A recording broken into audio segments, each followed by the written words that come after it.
I think if you follow the Quran and Sunnah, just Quran and Sunnah, it will be clear that this is really... and as the Shaykh also stressed, that the most important is referring to Allah and His Messenger. That's the ruling of what Allah has revealed. If you don't refer, for example, he gave the example of Khamr, but there's another more clear example, which at the end of the Khilafah Uthmaniyya, because it was not clear, and some of the fuqaha of the law, Hasr al-Hitat, at that time declined, they said, oh, we can have some European laws imported because they don't contradict Islam. But it's not possible, because it will contradict Islam. It's not derived from Quran and Sunnah, it must contradict. Because what's Islam is Quran and Sunnah, and what's derived from there, even if you make a mistake. An example he gave, another example I gave to someone, saying, listen, every person of rationality will recognize that a mentally deranged person, a mental guy, is not responsible in a court of law. But if someone in ACTA law saying the mentally deranged or the mentally sick are not responsible, not criminally responsible, because this is what the rational analysis indicate, or as the French law says, he is not a Muslim, he's still a kafir. The only way to become a Muslim is that رفع القلم عن ثلاثة. If he invoked the hadith of Rasulullah. Although this is rationally almost compelling, I don't think any law in the world will say that the mentally deranged is responsible. Maybe one odd law somewhere, maybe in Tibet. I'm just making a joke. But still, if you don't refer to that's what Allah and His Messenger said, it is not an Islamic law, and enacting it is an act of kufr. Even if it is accidentally the same like Islamic law. I've got two questions. There's like one of them is regarding the state of drunkenness. For example, I understand that there are some scholars who hold the view that if someone is in a state of drunkenness and he pronounces talaq on his wife, then even after he's come back and he's sober and he realizes he regrets his action, that talaq actually counts. This is a small fiqhi point, but I think some say because he's guilty by drinking, but that does not solve the problem, because I said about the لا تقربوا الصلاة وأنتم سكارى حتى تعلموا ما تقولون. So if someone is drunk, he doesn't know what he says, and the hadith also says that he may go make supplication to Allah subhanahu wa ta'ala, then he supplicate against himself. That's the state of being drunk. If that's so, that's the state, and the connection, the prohibition before the prohibition of drinking in the first place, the prohibition to come near to the salah while you are drunk, so that you know what you are saying, indicate that it's the state of drunkenness. So if you don't know what you are saying, how you can be responsible for it? So the correct point of view is that if it's really drunk in the sense that he doesn't know what he's saying, that what he did is void. Is void. Right. Okay. The second, there may be some cases, like odd cases, someone make himself drunk or publicly drunk and go and kill someone and so on. That's obviously a court has to analyze that very, very, very meticulously and see what was the intention before and after. That will be odd cases, but in principle, as a matter of principle, in the state, because that one who really makes himself drunk, is he really drunk?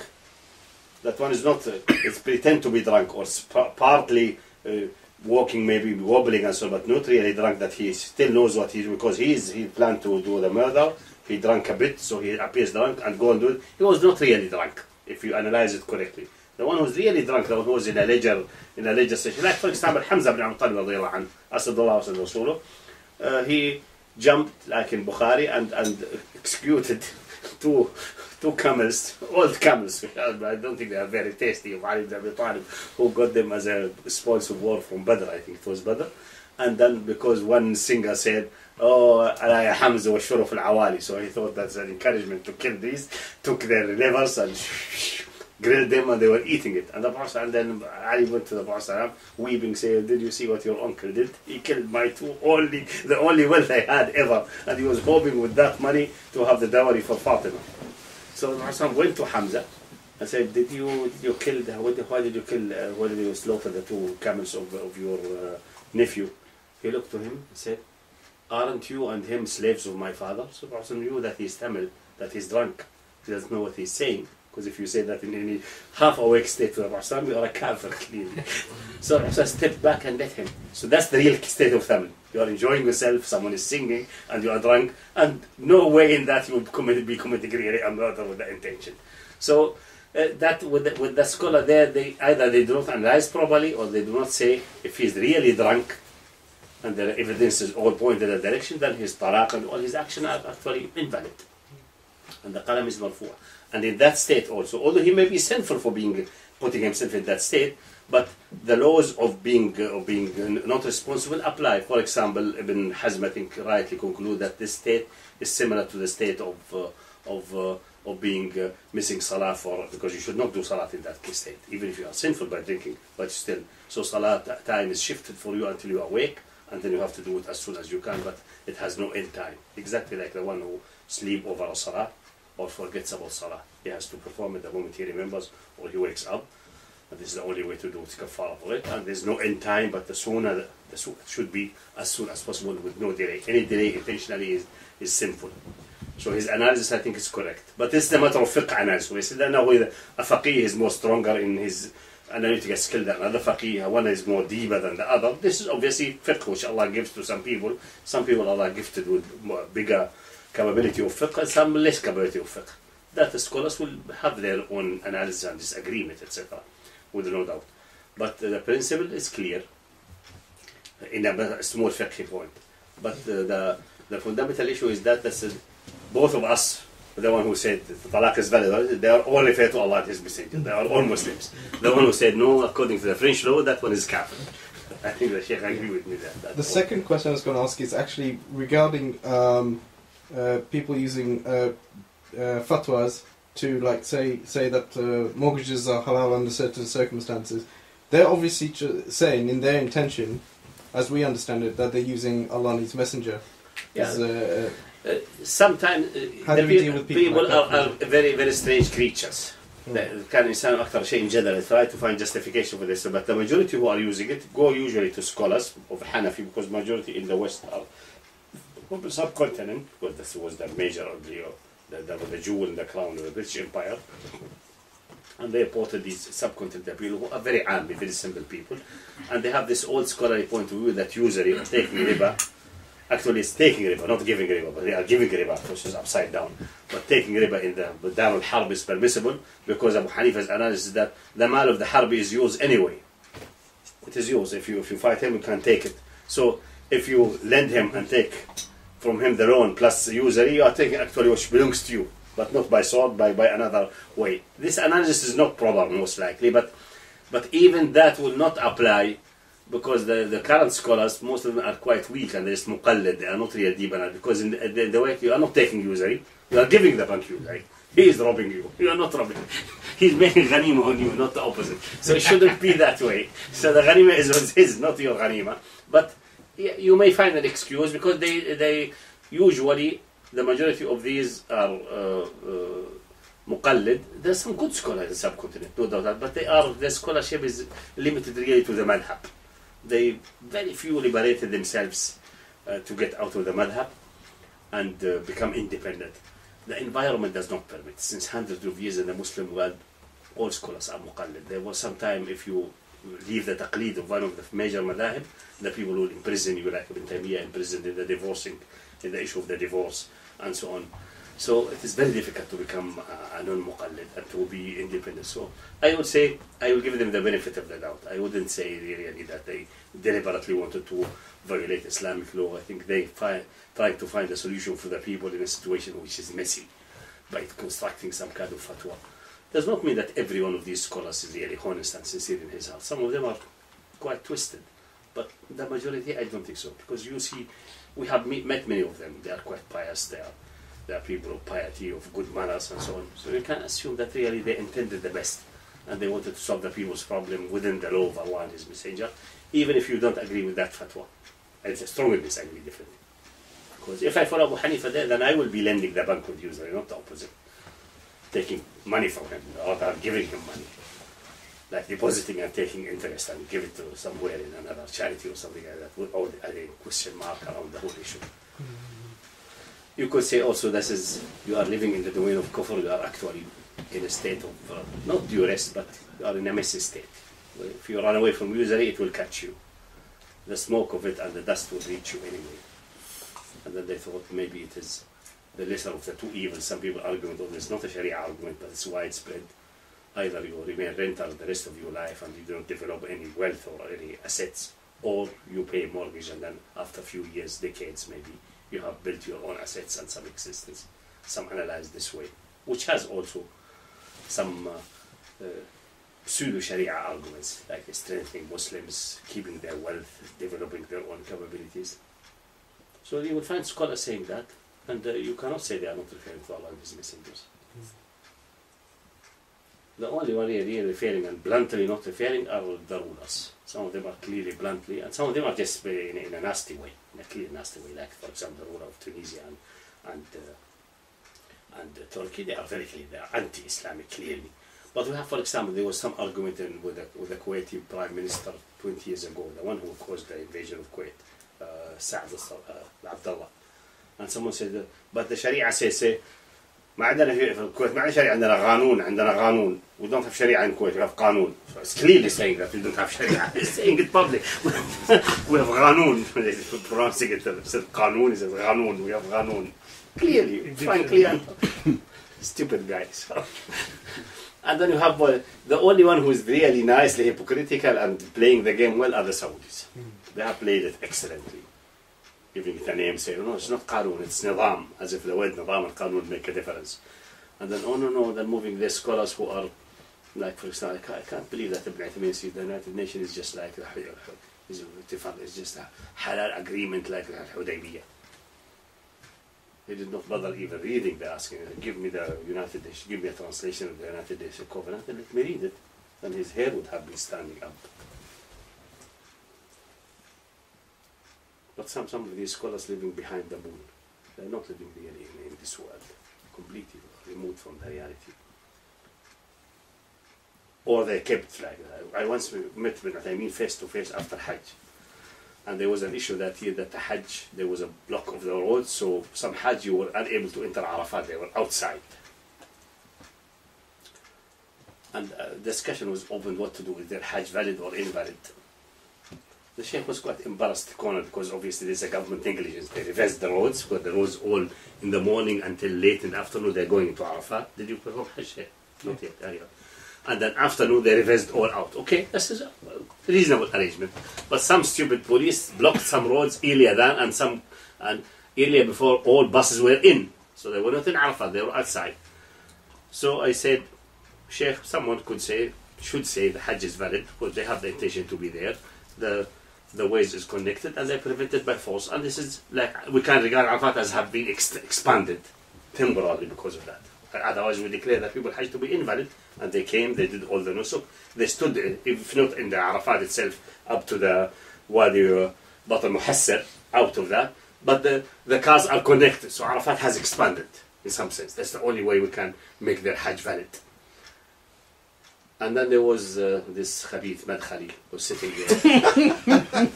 I didn't know that him. Someone said this is Rabi' Madkhali. Later when he left, a small guy like Shaitan said. But the question is that I tried to make an issue a little bit wider. The question: how come that such stupid police is giving the power to block the people and so on? Because Arafat is still capable if they don't block the road. they should be educated that after the last car, when they look the road is empty, they block. They don't block while the buses are still there. Who is responsible for that?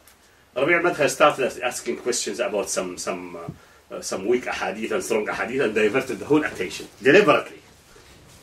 I looked at him, I said, who is this guy who diverted attention? This is Rabi' al-Madkhali. MashaAllah, now we know how these people were. And the Sheikh is very, very simple-minded. Very simple-minded. Was taken by ride and he went discussing some isnads about some dua and things like that. We were discussing Hajj and validity of Hajj, and he went to discussing some dua. How good is the isnad for this dua? Taken, hijacked by Rabi' al-Madkhali. So this is the time of Mashaykh we have, unfortunately. Assuming they have, like Ibn Uthaymeen, I met him this time. I heard his broadcast and so on. He is, he seems to be quite simple-minded in that sense, foreign from the world, isolating himself. But still, he has to be blamed because as a scholar, you should be knowing what's going on in the world. Yeah, it's going to be hard for like the Muslim Ummah, given the scholars that we have now, who are quite far removed from a lot of the realities. In order to or they try to shield themselves. Like, for example, the following interesting story, maybe before the Sheikh, I think he has to go to catch his deadline. We were at Sheikh Ibn Baz, may Allah have mercy on him, nevertheless, despite all of my objection to him. And then we had a professor, an associate professor at that time in King Saud, Department for Electrical Engineering. And then said, I will show you, I will catch the Sheikh today. Okay, so we met the Sheikh, we were meeting him monthly. And I said, Sheikh, the hadith of Kufr Bawah is very difficult to apply, but I think, what do you think about the situation in Tunisia? He went far away. That's the only way to catch the Saudi scholar. Tunisia. We have evidence now, definitely, that they give tarakhis, they give licenses for nightclubs, for striptease and so on, which definitely women and men are completely naked. So the awra, which there's no discussion about face and hand. It's clear. The absolute awra, which is by ijma' yaqini. And by permission of the state, by tarkhis. Every place has a license which is under the door. مرخص له بالرقص العاري, striptease. Is that not kufr عندنا فيه من الله برهان? That's the question. Is this not an evident kufr, public kufr, for which we have evidence from Allah subhanahu wa ta'ala? Sheikh is excited, but I said, طبعا, there's a doubt, this kufr عندنا فيه من الله برهان. Then immediately Khalid Dawish, that's Dr. Khalid Dawish said, struck back. Say, what's about these views that are banking here, which have also an access for the state? حسبي الله عليك يا خالد دويش, حسبي الله. Only what he could say, حسبي الله عليك. What can he say? Also, the Sheikh point is very clear, but he never articulated it. The problem also there's either the fear or the duress. Well, you find the excuse. He's now dead, facing Allah subhanahu wa ta'ala. Hopefully it was duress. That he could not do otherwise. That what he articulates there far away cannot articulate here. Because the sword of the hand of the government is obviously clear and ready to strike or whatever it is. But it should not be no doubt that they either try to avoid to look at the reality so they are not forced, or try to avoid discussing it, or just make hasbi Allah wa ni'mal wakeel if they are forced to do a corner. But independent of that, I said, generally still most scholars, except very few known to be real munafiq, I would say they are still within the fold of Islam. I would give them the doubt of some ijtihad. I wouldn't give it to the current Saudi Mufti, because he's not qualified at all. The Madkhali? No. The Sheikh. He knows, and everyone knows that many are more qualified, but because he is an appendix of the royal family and from Al Sheikh, become like an inherited priesthood. Like Bani Israel, you must be from Bani Harun, it must be from Al Sheikh. What about the Grand Mufti of Azhar? This is even worse. And few others are definitely, وَالْعِيَاذُ بِاللَّهِ. If we follow Ibn Taymiyyah according to what he said, that if the alim gives fatwa knowingly the wrong one, then he becomes a kafir. I think these are in the gravest danger. Some of these, like this one, is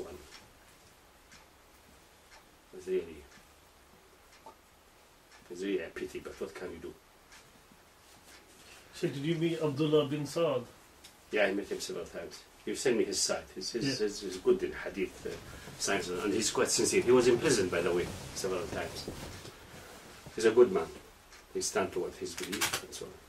Abdullah Saad, this is Muhaddith Jayyid of your father. And very, very, very analytical. One time I caught him in the arm which hurts him. So he was once discussing this discussion about the hadith scholars and so on.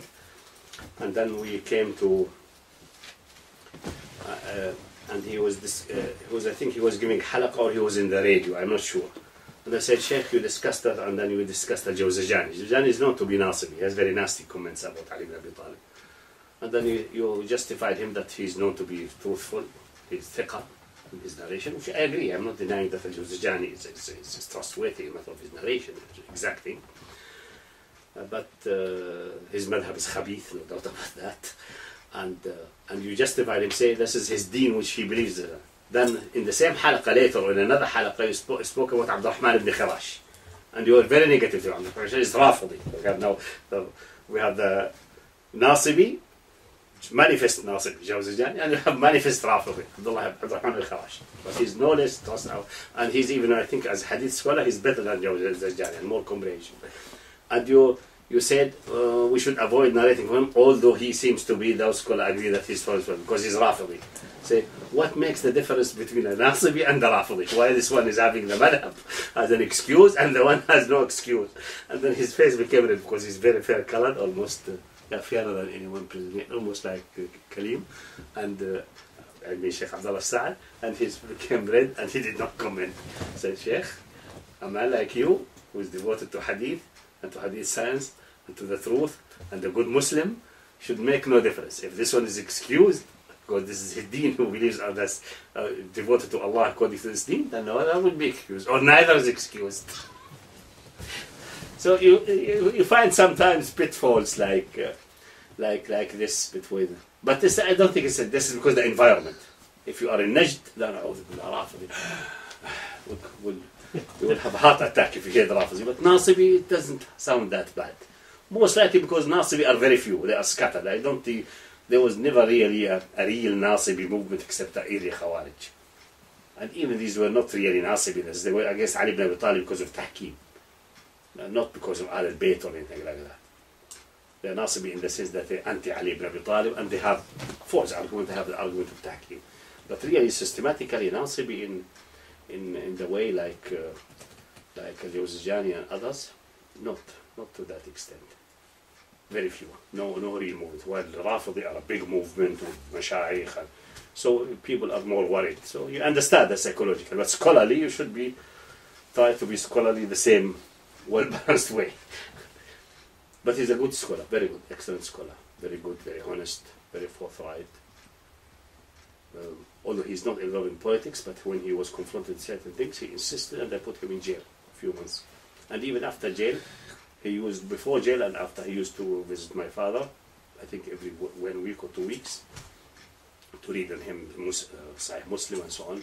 But I said, you don't need, you have better scholarship than that. I said, I'm visiting you specifically because everyone has deserted you and because you know who I mean in London, so I am the one who will continue visiting as long as you are alive. And he continued visiting, I think, every few weeks. And if he was asked, say, I'm just reading on the Sheikh Sahih Muslim, what do you want me to prevent? Until my father died. So he's one of this type who hold firm. A very good scholar. And also technically from Hadith scholarship, he's very familiar with especially with the methodology of the earlier scholar. He's more positive toward him. He's not very positive toward Albani and the very later scholars. But this is matter also again of ijtihad and scholarship. It's a good scholar, inshallah. There are also quite a number of good scholars in India and Pakistan, but they are in ivory towers. They are not in the public life. I think what would be useful for a lot of brothers as well, when you argue or go into discussion with the Salafi movement or anybody with that persuasion, they ask where are the scholars that oppose Fawzan, Jibreel, Usman and so on, because the scholarship of these people is you have one of them here, but he's hiding. Yeah, the scholarship of these people are sound, clear. Sheikh Ilyas. Now, who are these scholars that who oppose these scholars. This is the argument. And your That's the scholarship is problem. weak. This is almost like So perhaps you know, a compilation of scholars who are sound. even if you give a combination, they say no, this is mubtadi'. Well, they say This that one. already about different Yeah. people, but Yeah. for people who are the students of knowledge, It who's has become- listening to It's both become like a sides, church, almost like believing before evidence. That's the problem. So because they have defined already, they have set in mind. Our scholars are Ibn Baz, Ibn Uthaymin, Albani, the three big ones, and Yes. whoever recommended by those, and the one who recommended from those. So they have. It's not going to the three. Concerning these three, when what's his name? The one who was killed in Afghanistan started the 8th movement. Ilyas probably no. Safi al-Rahman? No. Jamil ar-Rahman. Jamil al-Rahman, may Allah have mercy on him, despite of all his mistakes. When he started, I think in 88 or 87, He was the first actually. He is the. Yeah, but he became more public and then started having his own camp when Saudi Arabia started supporting him. Yeah, but he was the first. He was not the 8th. He Historically, but he was not very in the front. Yeah. He came in the front in 87, 88. well, he has his own state all the time from the beginning. Yeah. Before they have taken any other wilayat, Connor was the first to be taken from the Russians. Without doubt, but he became famous and I Yeah. think with Saudi support in 87, 88, and then he started the Mujahid. Yeah. Mujahid. And the first issue had interviews or articles or extracts from Ibn Baz, Ibn Uthaymin and Albani, the first one. So one student of mine, who was a bit revolutionary these days, came to me in the physics department. I was doing something with the secretary. And then he said, did you hear about this new magazine, Mujahid? Say, we can see what's the direction it's going on since the طواغيت الثلاثة, the three. Don't say طواغيت الثلاثة. I meant metaphorical, the three heads, because they have become like طاغوت. If you don't refer to these three and have them in the best publication, then you are nothing, which is really a disgrace. So it has become now these three, and whoever recommended by them, and then because these three died already, so the next generation now are the authority. And the isnad must end to them. And most of them are, tell you, they are really not, they don't even come close in scholarship or in at least in piety and personal aspects to these three in any way. These three had very good scholarly aspects. Well, faults obviously, but in personal aspects I think they have piety and they have considerable level of devotion, or maybe excuses, maybe they were doing ta'wil, they may be, but you cannot really declare them to be so dishonest and so directly, manifestly disgusting like this current mufti or Tantawi. No way. But the generation after them are very bad. But are there any scholars who, as the brother mentioned that you might know, that actually publicly are the opposition? Besides Ilyas? Only junior ones who have not been enforced yet and established themselves yet and declared to be Khawariji or Mubtadi'a or Irhabi or terrorist. So I think somebody should produce at least a small compilation of scholars who oppose these views, so that so that people can refer to these people who's arguing the point. There is in Egypt some people who are good in Morocco or Egypt. There is some people who are good in hadith. I have seen, not really Huwaini. Albani was not that good. No, his students were good, are good, because they don't rely on him. There is what his name? Halabi. Sorry? Halabi. No. Halabi has nothing to do with hadith. No. Halabi is there is one in Egypt called Halabi has nothing to do with hadith. Halabi is, all he can say is Albani said, or Ishaq Huwaini is much better than him. Still, he followed the usul of Albani, and the usul of Albani were taken in a hurry. I mean, he didn't, Albani when he made usul, he didn't say this is my usul. When someone says this is my usul, you can discuss with him. But when someone says this is the usul of Nawawi, of Shafi'i, and then we go and see the usul of Shafi'i, it says the opposite, he couldn't only understand them. So this usul become invalid. The usul of Albani, most of his usul are invalid because he misunderstood the statement of Shafi'i at the beginning, and he had never had time to go back, or it was difficult to go after. But there is some of the student of his student actually. Some I have read their books; they are very good, and but because they know that Albani's books are worthless, but still they can't say that.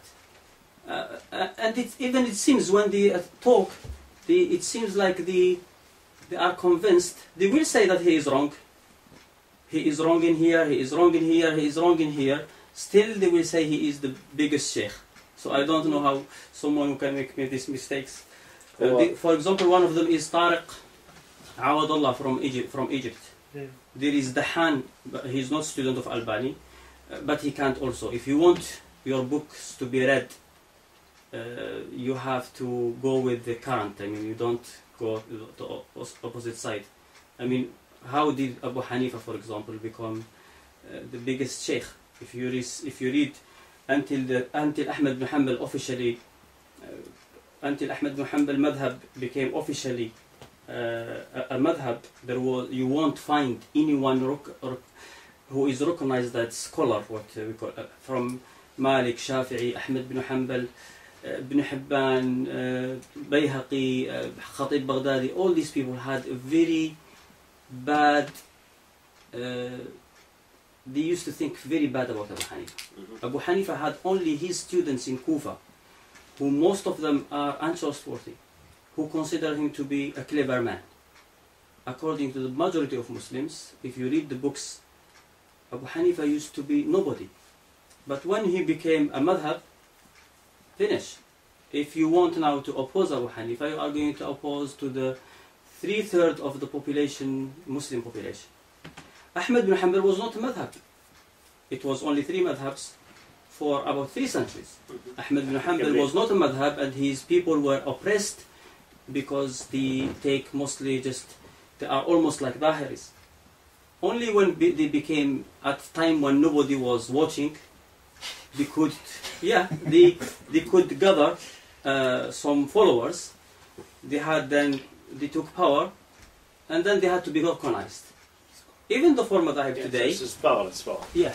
Today the four madhahib, they don't accept anyone outside the four madhahib. But you can see now that how they look at the Salafis. They have accepted them now because they are majority. And soon soon the Salafis will become a fourth. No, غير مقلد. The muqallids who are not muqallid. I mean, Salafis is just a title, like they are not muqallid. Same thing with the four madhahib actually. They started in the name of not doing taqlid, but they ended up muqallid. Yes, it's a matter of either fame or power or good lucky. So, for example, a mithal, without being sheikhs from the west of North Arabia, where Imam Malik is the valid madhab, so they have special.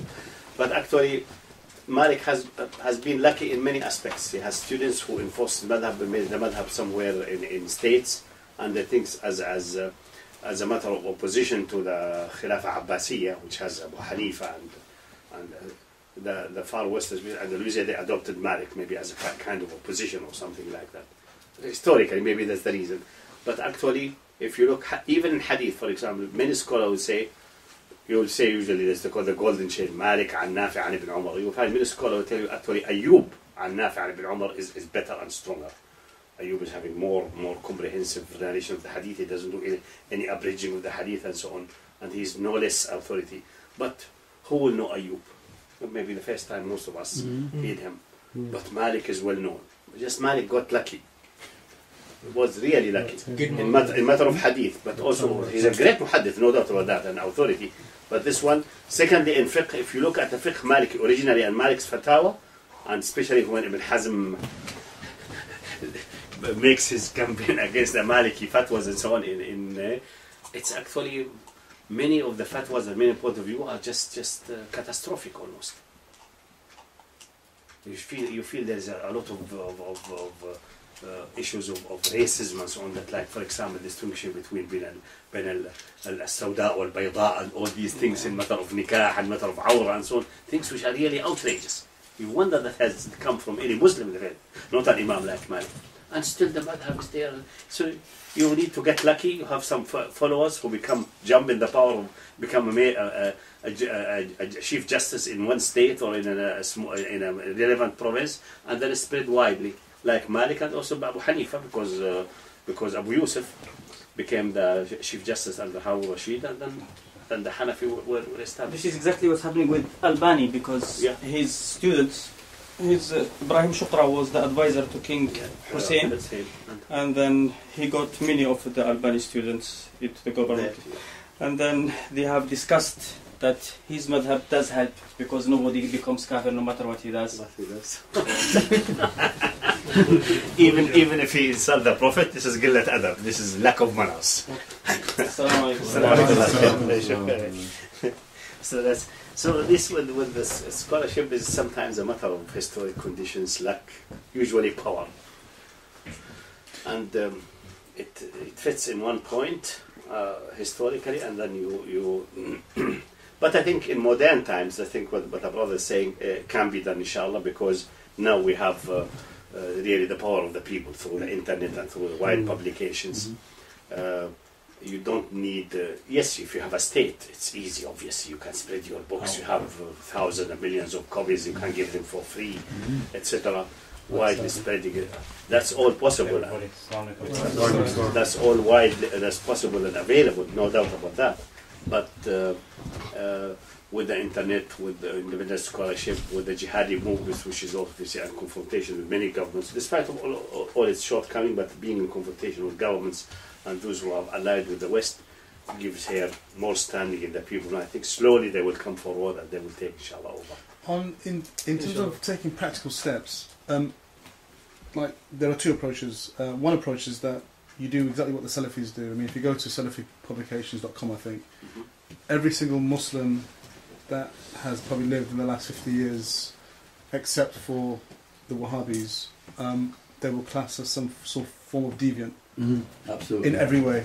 Now, that's obviously a way of like using intellectual peril and intimidation. But as I said, that can be now confronted and undermined first by showing that the grounds of deviancy they claim are not valid. Yeah, I know, but the point is that they're attracting the standing is there. Yeah, well, I mean, they have a standard. I'm not sure if it's the right standard, but their standard is that they're getting people clearly who don't necessarily have that much knowledge. So they get them on certain points. They give them their rhetoric, and these people become so close-minded that now, like the brothers in Brixton. Yeah, yes, exactly. Absolutely. For example, I mean, and if they don't argue with you, if you're there, they'll beat you up. Yes, absolutely. I mean, yeah, that's the tough build. Yeah. And in my opinion, they're the highest level of spies as well, because that's what they do. Yeah, that's no doubt. But I think that's it shows weaknesses and splits. I once sent by the email, I think, a study of one of the universities in Britain. It was a PDF about the various Salafis and the splits internally between the group of GMAS and so on, and the only which keeping them at least the sign is that they have common symbols, Ibn Baz, Ibn Uthaymeen and so on. Ibn Taymiyyah also was in the past, which they can appeal to Muhammad Al Massari. And secondly, that they have still, in some sense or another, some kind of Saudi family. But this is being weakened now considerably. So even in the UK, they, like the Albani followers, they don't agree with the Rabi' al-Mad Khalifa. Yeah, but they don't cooperate. They don't talk to each other. They don't do anything. Well, they don't. So the best thing is to do the right thing. The problem is that you lack the power. Not like the new Sheikh on the block kind of thing. But we have now, for example, these recordings. We have the website being developed and almost finalized by Kashf. We have in Arabic. We have our website, which has now we restarted it and has picked up considerably. And recently, from the Arabic ones which have Islamic direction and pro-jihadi or general, ours is now really in the forefront. It took now control because the discussion is free. Argument is very streamlined and based on rational arguments.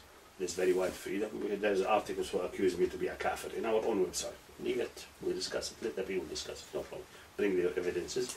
And it is being built now and there's a good countercurrent against the Salafi everywhere. No, but I mean, my whole point is that you can't change these people. So bringing up Salafi or anti-Salafi arguments, are we maybe wasting our resources and our efforts? Maybe we should preach no, we to should the young not focus on that. converts. We should focus on said why we are objecting to that, because we think that what they are representing is not the proper, based on the evidence, it's not that proper presentation of Quran and Sunnah in this time, not the proper ijtihad, which, because Quran and Sunnah have come to be a guidance to mankind, as Allah said about the Injil, فيه هدى ونور. There's a light and guidance in it, and those who have the Injil should rule by it. Ruling with it, applying these principles into the day-to-day affairs. That's the ruling by it, judging by it. The same here. Quran and Sunnah are full of light and nur. Applying them to all situations, especially to governments and compromising. That's where they call Achilles heel of the Salafi. The Achilles heel is that's their problem. Is that the moment it gets to the rulers, they step on the brake. But the common Muslim, the simple, honest common Muslim, will not understand that. Especially he knows that a considerable part of Muslim problems are because of the rulers. Their treachery, their negligence, their corruption. Is very clear. But they excuse that because some of absolutely. brothers I know. But the common people they're not excused. So to have a mass movement against them, a valid one based on Quran, is to expose this aspect and put it in the front strongly. But that's quite easy to do, actually. But it is easy in the theory. We have the theory, alhamdulillah, developed quite considerably, especially in a matter of allegiance and all. We have it. But it is difficult in the practice because, for example, I developed that because it's more scholarly type, it needs hadith analysis, it has to be done in Arabic. Translating it is really a full-time job for a specialist translator, which we don't have the funds. They have tons of funds and they're translating miserable books about funerals. Imagine a book about funerals being translated and printed in a polished paper. Who cares about funerals? All what we need maybe 200 copies for every imam to, and if you have, Allah forbid, a funeral in your house, you go to the imam and he will give you the instruction. You don't print books about funerals, for God's sake. But some of our new Instead of Muslims, commanding good and forbidding evil, or not ally with the kuffar, that's not printed in polished book and it's not available everywhere. So they're just the irrelevant issues. Funerals, some dua, things like that. And they're hijacking the people by this, so they appear to be present everywhere by these relatively, there are issues, but relatively trivial issues compared to the main issues. So, because of the availability of funds and the availability of support. So what we are lacking is really the lack of fund and support. Yeah. How much would it cost to hire a professional translator? It costs to have a book really. To find one first. To have a book really. Yeah, you can find now this WATA organization, the organization of Arabic translator and linguists, is becoming well established. I was 5-6 years now, and there are thousands of members.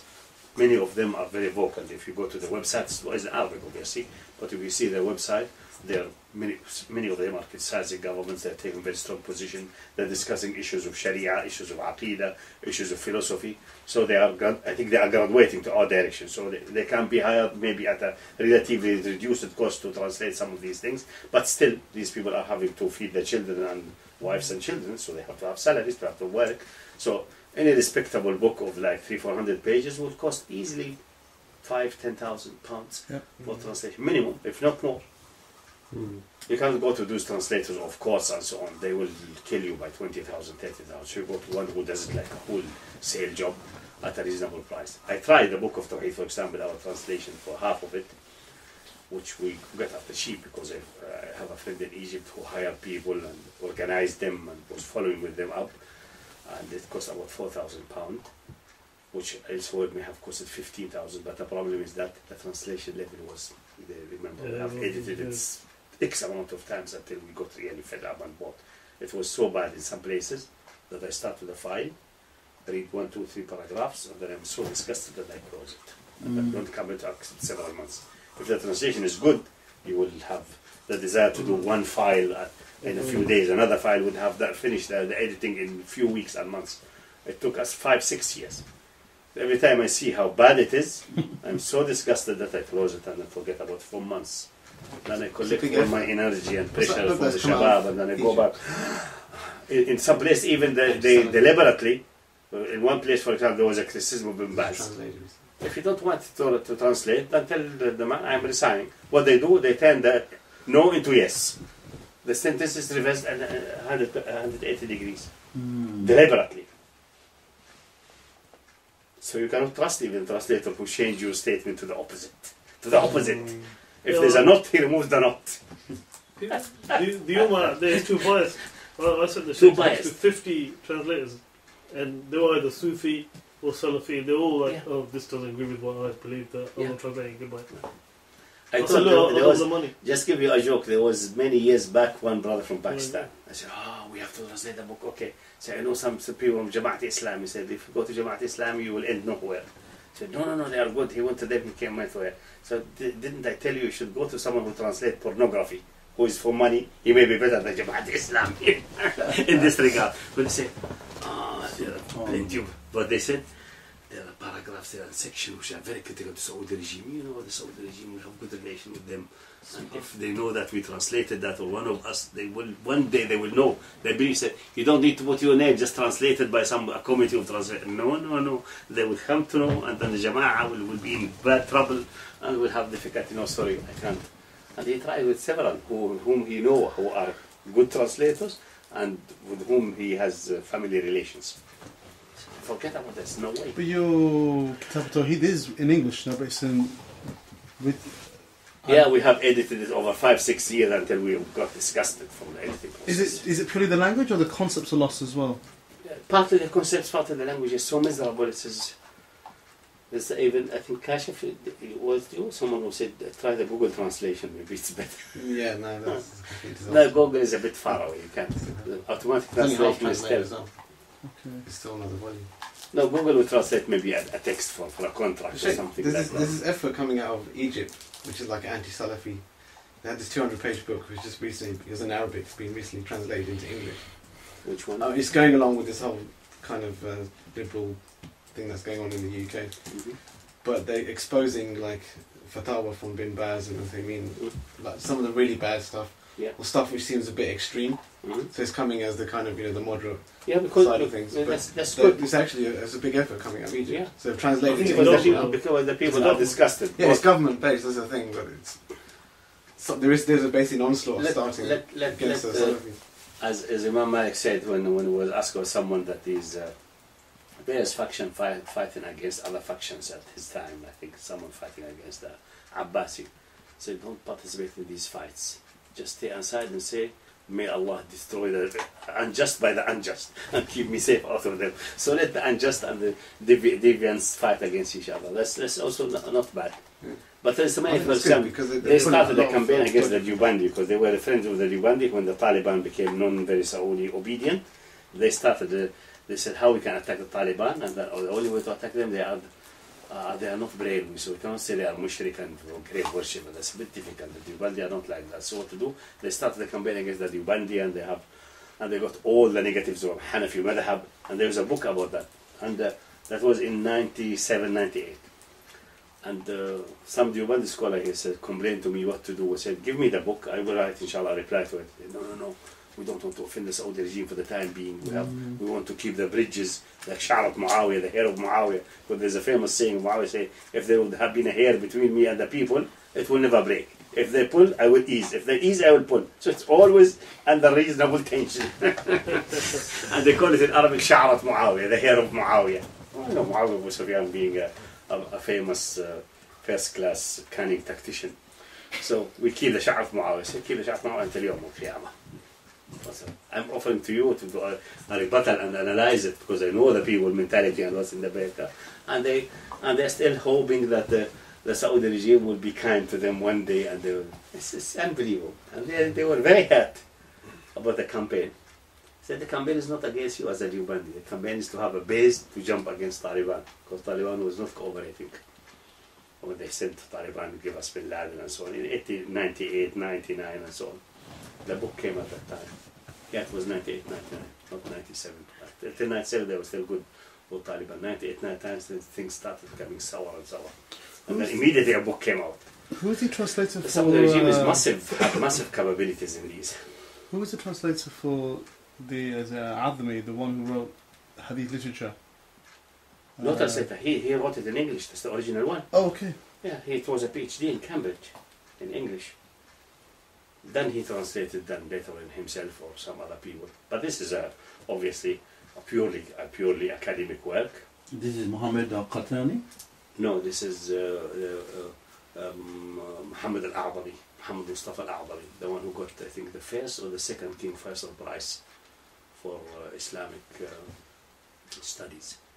Because he discussed the Gold Sihar and Shaht doctrine about the Hadith, which I once mentioned casually. I said that Shaht and after Gold Sihar started and Shaht, they said the Muslims, they have this strange narration, Haddathana, these chains, which is unique, has its own internal logic. So they said that gives a reasonable description of history, like in Sirah. So Sirah is valid, is okay. So they took Sirah on board. But the hadith, which are bits and pieces describing law or moral injunctions or aqidah issues, these are wholesale fabricated. And the motivation for that, I think I once mentioned, if you remember, I mentioned the motivation for that is very clear. Because if they said that indirectly, said, because it's impossible for this law body, because we know at the time of Hanifa already there's a huge body of law available, could fill volumes. Abu Hanifa is in the generation of, let's say, Atba' Tabi'i. He's actually minor Tabi'i. He has seen Anas ibn Malik as he was his boy, and he saw Anas ibn Malik, but he did not take anything from him. So you could see he's a Tabi'i, but let us be liberal and say he did not study at any Tabi'i. All his Mashayikh are Tabi'i, so he's Tabi'i, the third level. Because we have Sahabi, Tabi'i. So already at Abu Hanifa we have a huge body of law. For example, his student Muhammad ibn Hassan has written the As-Siyar al-Kabir. As-Siyar is the old traditional name for international law. How to behave with the enemy at war, and booty collection and distribution and all action of war, and what if someone crosses the border without permission of the Imam and he gets detained, how to release him. All of these things are there. And that's the reason Muhammad ibn Hassan Shaybani is regarded as the founder of international law, because of this book. And his statue, imagine the statue is in Switzerland, in Geneva, in front, I think, of the United Nations or some institution over there. So this huge body of law in the year 140, 150, because Abu Hanifa died 150 and Muhammad Hassan 180, so around 150, 160, is already has such a huge body of law developed. And all of that body of law mostly refer to a hadith of their prophet. That's what the Quraysh were thinking. But it's impossible for this Bedouin, who is mentally deranged or who is a skilled liar in Mecca, to have all these utterances. There's no way. So this body of law must have been taken from the local customs, from the Roman law, from the Persian law, Jewish law, Talmud, and so on. And to give it a justification and to give it an ideological strength, they fabricated a hadith wholesale and referred back to their messenger. So our agenda should be to prove that all these hadith, Bukhari, Muslim, so on, in the overwhelming majority, are fabricated. Wholesale fabrication. And they took things like the word haddathana, meaning it's oral, it has not been written down, etc., etc., which we know what is nonsense. All of it is there, especially written down in the time of Sahaba, and transferred most of it by writing from writing. And that's the reason you find some like tasheef, things which are like, for example, khariba, jaziba, kha and jim, that can't only tasheef, because the pronunciation is so different, it can't be matter of pronunciation. But the word hadathan, because the scholar insisted that you have to read the book to the sheikh, and he has to approve it, or he reads to you and you have to transcribe it. They insisted on the reading. It's not only just a transcription and writing. Transcription and writing became prevalent later when the books were established and the publishing industry was well established and firm. But earlier, it has to be done this way, otherwise it's weak. So that's the word haddathana, that's the reason for the word haddathana. So they misunderstood that, or deliberately tried to misunderstood and use it as an argument to undermine the confidence of weak Muslims. And this was all in the 19th century, where Muslims were in the bottom of their historic decline after several centuries of decline. So, and that was the campaign of Gold Seer, and then Schacht came and tried to verify that further and strengthen it. A'zami showed that their arguments are all faulty, and showed with counter example, because they mentioned example of isnads and issues of crossover, etc., and doubts about reliability, etc. He showed that they were all invalid in his landmark study. And the title itself is called, I think, Studies in Early Hadith Literature. And as a rebuttal of Schacht, studies in early Islamic jurisprudence, Fath Islam al-Mubakkar. So that was the agenda of the Mustashriqeen. Because they said, the moment you admit all this material is really coming from the Prophet, or most of it reliably, then we have to admit that he's a prophet. Because all seerah and all other information we have, that he's an illiterate man. He has no interaction with Jews and Christians of any relevance, even if you met some of them accidentally on the street. That's not what the way you gain the knowledge of all the Talmud, for example. The best Jewish scholars study the Talmud for half of their life until they become master of it and can analyze it properly and apply it properly. So this is clearly not the case for Muhammad Al Massari. There's no way. Even if he met some monks one, which is not true. The story about meeting Buhaira is a fabrication, definitely fabrication. But even that's true, meeting one morning or a couple of days in your life will not make you a scholar in that. This is out of question. That's just simply impossible. It's rationally impossible. So to get out of this mess, all that is wholesale fabricated. It's a deliberate, either consciously or subconsciously, but deliberate to an attempt to show that all this massive intellectual structure is based on Roman, Persian, Jewish law. Not on that what has been narrated from the Prophet. So we don't need to bother about his prophethood, because there's nothing coming from him except that he was having some battle campaigns. He invaded few villages, took some prisoners of war, exchanged few treaties. That's all. Just like any governor who got lucky and have some idiots believing in him. That's all. But if all that body of knowledge comes back from him, then we are in real trouble to understand what this man is all about, what is he really. And that's the agenda. But we know that this can't be. It's just simply absurd, because there's no way that the seerah can be authentic in all its main structure without the hadith being in its main structure authentic. That's just contradictory, because they are narrated the same way. So why should this be authentic? Why should narration that he went out of Medina, fought at the Battle of Uhud, and another narration with the same isnad saying, he said, be generous to your neighbor. Why should this be authentic and this not authentic? There must be some mischief there. There must be some good rational ground to assume that either both are authentic or both are authentic with certain reasonable probability. We're not saying with certitude and so on. That needs further. Then we have these hadith narrated by various channels from various people living in various, like A'zami showed, for example, various hadith as a sample with their chains of narrations and how, and this chain is completely Egyptian, this chain is completely Kufi, this chain is completely Basri. They do not meet except even sometimes with different Sahabi. One Sahabi settled in Egypt, another Sahabi settled. It's just border on absurdity to claim that's all wholesale fabricated, or most of it, and most of it is authentic. And if you deny both, then you are having a vacuum in history. So what happened then? How suddenly a bunch of guys come to Arabia and demolish two empires? Come on, people. It must be specific. And they claim they have a prophet and so on. There must be something behind that. What's it? You get stuck. And they tell you there was fight between his people, he immigrated from a city to another. Why should they invent that story? What's their motivation? They are victorious, they demolished the empires. Why should they fabricate stories that they were originally oppressed and so on? What's the reason for that? Why should they give themselves a moral justification? Genghis Khan did not do that. The Roman Empire did not do that. They want to occupy people because they want to occupy. They want to loot the other countries. Very simple. They do not invent any moral stories. No. So why specifically? Then you get stuck how to understand what's happening in the universe. The same problem.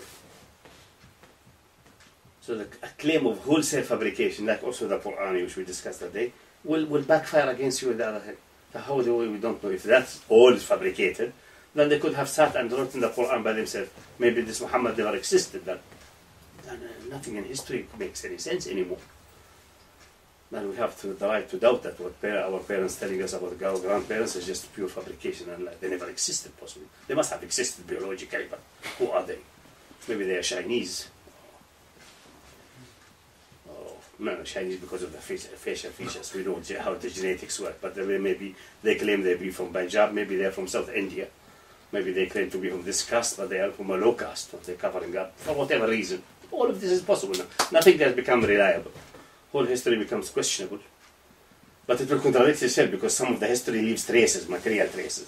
Like the British going to India and occupying it, nobody can. The traces are still there, so they were there. So what about these stories? How much is authentic and non-authentic? You go back and forth, and you end that things will corroborate each other way in such a way that the majority of the narrations are valid. Only few narrations are fabricated. That's the way it works. It doesn't work otherwise. That's the way it works. Everywhere, in every narrative or social type science of science.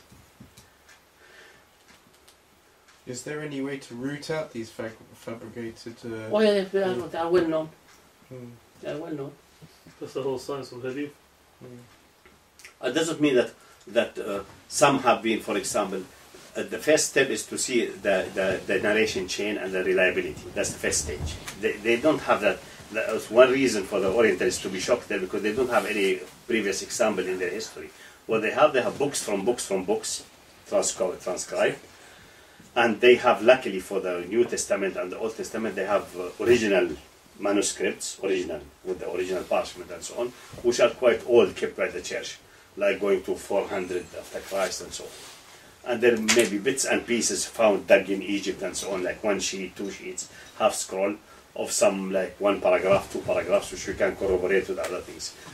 But the oldest you can go is with these books is until maybe 400 after Christ, 300 maybe.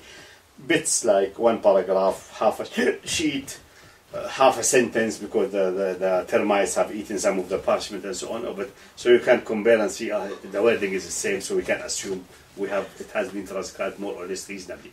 But the oldest you can get back in physical form is 150 after Christ. This is the huge gap. This is 3 generations. That's a real problem. It's a real problem to overcome, because in that time there's no chains at all, and no physical. And even the transcribing, for example, the clearest example, if you look at the international version, is it here? International version of the Bible, in the New Testament, for example, in Mark. The oldest copies of Mark available, one of the oldest or 2 of the oldest copies available, we go maybe to the 2nd century or the 3rd century, they don't contain the last chapter, which describes the crucifixion and the resurrection. So it ends with I think with the last meal in Gethsemane. No mention of detention or crucifixion or anything like that. But this was so bugging for many people later, so they could not. How can a gospel not ending with that? Which is essential. So someone abridged it somewhere from Matthew and put it at the end of Mark. But we have old copies which are lacking that one, which shows that this addition. The famous story about whoever without sin should stone her, about the stoning of the adulterous woman in John, in the oldest 2 manuscripts is missing. It's a later addition. So that's the best they have. Old copies and transcription from, but also they know that the written transcription process is not 100% reliable. There will be mistakes in transcription, but they can be written out also. So that's the best chance they have, is that copying from copying. I think they say that themselves as well. Yeah.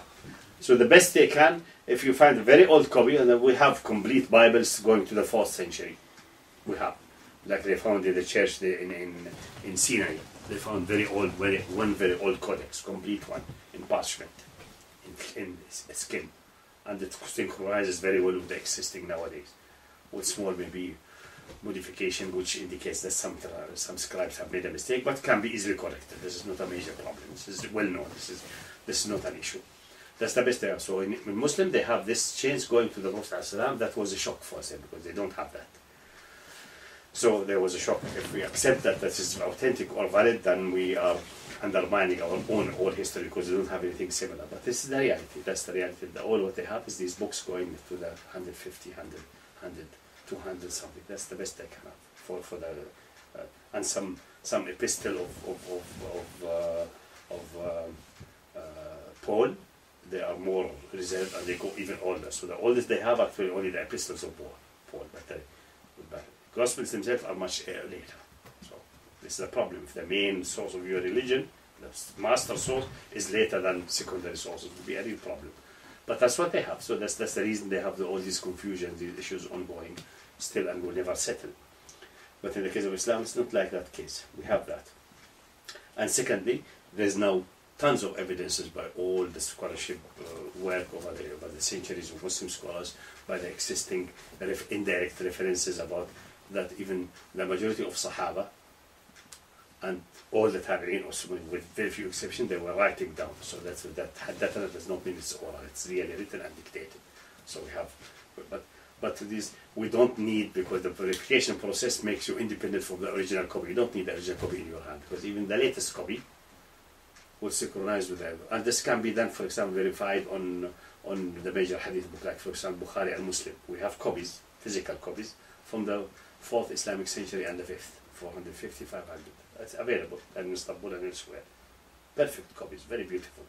Written with different inks, different colors, putting various symbols in red and blue and black. And then we have the most recent one, which has been printed in the late time of Khulafa Uthmaniyya, based on narratives, other narratives. If you compare them, no significant difference, exactly the same. So we have the transcription process in writing is reliable, and then before the writing we have done the verification process of the scholars of hadith, which has proven by cross-referencing to be very good and extremely reliable. So there's no way out. And the wholesale rejection completely will make history impossible. Even the Orientalists did not do that, because they said the seerah is good. While Muslim scholars say the seerah is good in general framework, but not in fine details, because not every chain is narrated properly to the last dot. We know that when he escaped Mecca, he spent a couple of days, 2-3 days in the cave of Thor. We know that. But was in the cave there was a pigeon which have laid eggs, or was a spider web? Maybe not. It's not that reliably narrated. But he was in the cave, yes. He hid there a few days. They didn't detect him escape because he had reached Medina and demolished Quraysh later. So definitely did not get him and kill him there. It's very clear. What's the fine point of that? We don't know. But then which way he took obviously a way or an off way, not a standard way. So the prosecution could not find him. We know that. But which way it is exactly, which valleys he crossed, because the narration mentions it, right? Who cares about such fine points? No law is connected with that. But it's also narrated, the names of the valleys they crossed and so on. Along the Hijrah there were various stories and so on. Some of them were reliably narrated, like for example he met a Zubayr coming from Syria in a business trip, and he has some new clothes, nice clothes, so he gave them new clothes for Abu Bakr. Abu Bakr was his father-in-law to be, because he was engaged to Asma already. And the Prophet was his prophet, so he gave them two pieces of clothes, so they were clothed nicely when they entered Medina. We know that's narrated reliably, and things like that. What's the reason for anyone to invent that story? It looks like a natural incident. Zubair is a businessman, he's coming from Syria, meeting them near Medina, giving them these as a gift, and then going to Mecca to finish his business. Completely safe, normal, nothing especially exciting there, as it should be, and so on. So following things logically and how they synchronize, you have a glimpse how history has worked. And the same way you follow the other narration about ahkam. And many of the ahkams are synchronized with battle campaigns and so on, so they synchronize well. Or you deny all history, then there will be a problem even for the Quran, just to verify that the Quran is authentic. The same problem, because you will deny tawatur, because that's the bulk of history is mutawatir. And the bulk of ahadith, of ahkam, a substantial one of them, are also mutawatir. So you get stuck with that problem. What remains is few ahadith which have issues with isnad, and then after the one who are past isnad, very few have issues with matan, with the text. That's no problem. Who said the world will collapse? If I, for example, if they say there's a hadith in Bukhari about Adam being, for example, 60 feet, 60 cubits in the sky, seems to be absurd. Okay, fine. Let us verify it. We check it. Check that all the hadith go to one narrator, Abu Huraira. And Abu Huraira was living in Medina time. Ka'b al-Ahbar, this Jewish scholar, was going around. Either he innocently or deliberately spreading various stories about the Old Testament. And maybe this one of the Old Testament myth, and it interfered in Abu Huraira's mind as if it's a hadith. That's no problem. What's the big fuss of that? If we can prove that, or we can substantiate that there is no physical evidence for that being 60 cubits, which is obviously none, because we know the graves and all. Unless we claim Adam was a dinosaur or something else, then obviously. Then there's no Adam would be then a metaphor, would be not a man, would be a metaphor for the dinosaur, then it's maybe another issue. Huh? If we assume that's a metaphorical expression, that Adam is just another metaphorical expression for the dinosaurs, that's fine, I have no problem with that. It would be good for Darwin, no problem with that. But either this one or this one, but it cannot be like at face value that Adam, as we know, with both 2 legs and head like us, could have been 60 cubits in the sky. So that hadith must be invalid. Abu Hurairah must be confused at this one point in this narration, and this hearing from someone else, he thought he heard it from the Prophet, which can happen to the best narrators and the best memorizer in the world. It happens to every one of us that we think we heard that from X, and actually we heard it from Y. Along our life, we have many things like that. Abu Hurairah is more reliable and more stronger than that, but few things like that could interfere in his mind and go. So we cross this hadith because of this discussion. That's it. But does not mean that all Abu Hurairah's hadith are these only things which we think have been taken from the people of the book or being influenced. But if he narrates issues related to Muhammad Al and Salah and Ibadah and so on, from where he should have taken them? Spaceship? No. Must be from the Prophet then. What issue? If that's happened to him innocently by interference in the mind, okay, there was some Jews there narrating these stories, and the people were, obviously, that was the knowledge of their time. Like we hear now the nice stories about science and technology and so on, and hear them. That is the science of our time. At that time it was another science. The main science was the narration of the people of the book and the amazing stories about the old prophets and Nuh and Thor and so on. Most of it is imaginary, has no historic reliability. Fine, that was the science of their time. Some of it may interfere in their mind, and they think they get it from the Prophet, they did not. That's okay. But if it comes about a salah or something like that, or dhikr, there's no reason to think this is wrong, or reason to believe that is correct. But this is genuinely Islamic, has nothing to do with the people of the books. That's the way to go. When you analyze textual criticism, that's the way to go. For the text, but after finishing the isnad first. Then verifying to which Sahabi it goes. If it's only one Sahabi, and the one who is known to be friend with some people in the book, then we put a question mark, and then we analyze further. And then we go for example, Abdullah ibn Amr ibn al-As had himself the books of the people of the book, and he was capable of reading them by himself. And he was even having his own class about them. And many of the people were coming to him and said, don't read us from these books, give us what you heard from the Prophet. But Abdullah ibn al-As wrote everything down, so he was reading from his writing. That's the reason no hadith coming to him lifted to the Prophet has anything which is Israelite there. He has plenty of Israelites separately, but he tells them as Israelite story or as his point of view. But the same with Ibn Abbas. But the one lifted to the Prophet are clean and no problem. You don't have even that with the 60 cubits or anything. Nothing similar to that, like what went in Abu Hurairah's mind. So with this way, we can criticize text and analyze them and cross-reference them, if needed. Yeah, if needed, only if there's a reason to analyze and contradict, like scientific reason, like another issues. But that's just meaning, ultimately we end like maybe from Abu Hurairah we have maybe 5 or 10 hadith which maybe have interfered in his mind with the prophetic hadith out of 5,000.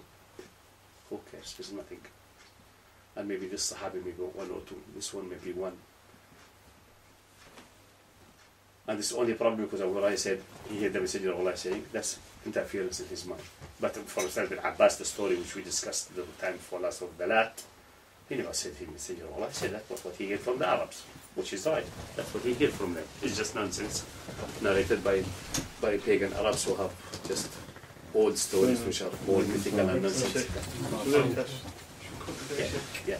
So that's the way, in the case of really hadith analysis and corroboration and so on, the way to go. First